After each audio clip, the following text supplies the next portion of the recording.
About 3 summers ago, one of my friends from Singapore, his name is Du Eng Seng. He was the CEO of Gillette for Asia Pacific. He's a very fine man.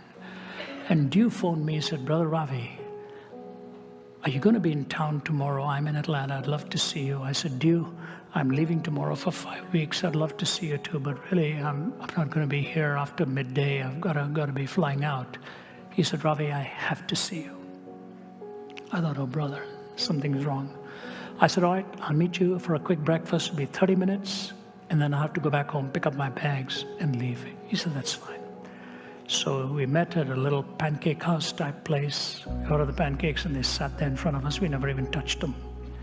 He said, you know, Ravi, I wake up every morning, and I've had a habit. Before I wash up and get on my knees for my formal time of prayer, I lie in bed for about 30 minutes, and I just say this, Lord, speak to me if there's anything you want me to do to prepare for this day. And he said, I'll lie there. He said, yesterday being in Atlanta, you were so much on my mind. And he said, and you came to my mind. And I said, Lord, is there any word you want me to give my brother Ravi? He said, and God spoke to me, and that's why I wanted to see you. He looked at me and he said, God told me in my thinking there to tell you that the anointing on your life in the years to come will be greater than the years that have gone by. But then he told me something, and that's why I wanted to see you. He said, tell Ravi, he will still have a lot of struggles and challenges physically, but I'm going to take care of him 3, 4, 5. He said, Lord, I don't know what you mean. He said, you tell Ravi, he'll know what I mean. I'm here to tell you the Lord said you'll have many challenges, but he's going to take care of you 3, 4, 5. Does that mean anything to you? I said, Du, for the last 28 years, I have lived with a broken back, and it came about by the herniation of L3-4 and L4-5. And I'm straddled from L3 to S1, those bolts in me. So when you say 3, 4, 5, all I can think of is L3-4 and L4-5. He started crying.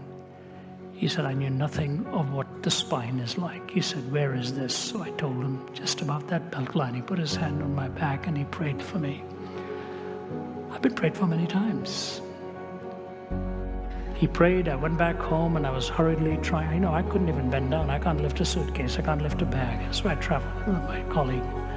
And I told Margie, I said, honey, something happened this morning, but I don't want you to tell anybody. Don't tell anybody. Here's what happened. She said, oh, wow. So we left. My colleague, Crin, who was here till today, took ill, and he's flown back to Atlanta. He came, picked me up, went to the airport, went around, and next airport, we're checking, going through security, and after security, I'd get on my knees and tie my shoelace because I could not cross my legs. If I did this, just pull, and I'd be limping for days. Without even thinking, I sat on a chair, crossed my leg, and started to tie my shoelace, and he looked at me and said, what are you doing? From that day till now, I have never had any pain in my back. I don't know what it means, but I just want to tell you, God works on a timetable. He didn't come for Lazarus when they wanted him to come for Lazarus. He said, this is done that the work of God might be displayed about the blind man whom he healed. If you're struggling with a personal physical malady, God works with a timetable, and don't be shocked if one day he meets you in that need and you are well again. It may be that the ultimate translation will come into his very presence. I can't guarantee how it'll work. I can only tell you, as a Christian apologist who lives with so much thought, my heart has been strangely warmed by the miracle of his healing 28 years after my injury with that back. He works on a timetable.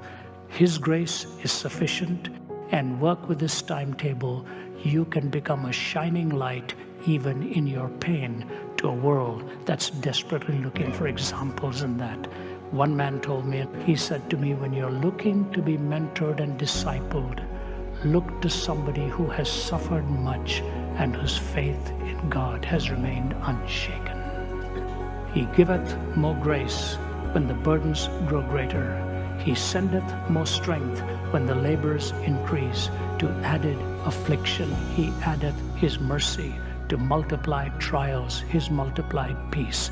When we have exhausted our store of endurance, when our strength has failed ere the day is half done, when we reach the end of our hoarded resources, our Father's full giving has only begun.